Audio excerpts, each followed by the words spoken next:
السلام علیکم ورحمۃ اللہ وبرکاتہ۔ الحمدللہ رب العالمین والصلاة والسلام علی سید الانبیاء وخاتم المرسلین سیدنا محمد وعلی آلہ واصحابہ اجمعین۔ حضرات، رجب کے مہینے کے حوالے سے کچھ باتیں میں آپ کے سامنے اس سے پہلے بھی رکھ چکا ہوں، مزید کچھ باتیں رکھنے جا رہا ہوں۔ رجب کا مہینہ اللہ تعالیٰ کا محترم مہینہ ہے۔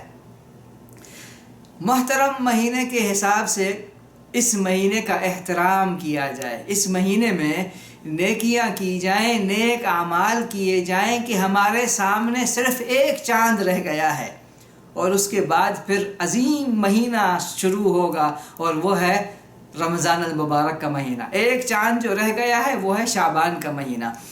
رجب کا مہینہ سلف صالحین کے نزدیک بڑی اہمیت کا حامل مہینہ تھا۔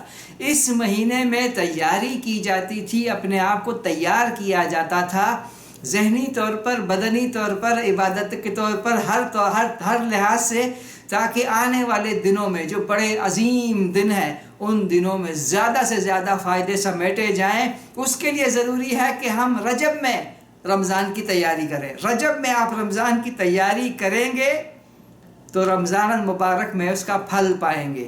رجب کو اگر آپ نے ضائع کر دیا اور رجب کو آپ نے غفلت سے گزار دیا تو رمضان کے مہینے سے جو ثمرات حاصل ہونے چاہیے وہ ثمرات آپ کو نہیں مل سکتے۔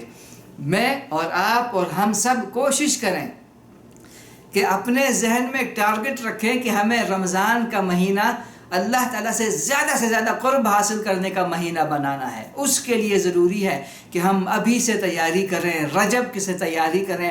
رجب سے ہماری کی گئی تیاری رمضان المبارک میں ہمارے کام آئے گی۔ اللہ تعالیٰ ہمیں عمل کرنے والا بنائے۔ اللہم صلی علی سیدنا محمد وعلی آلہ وصحبہ وسلم۔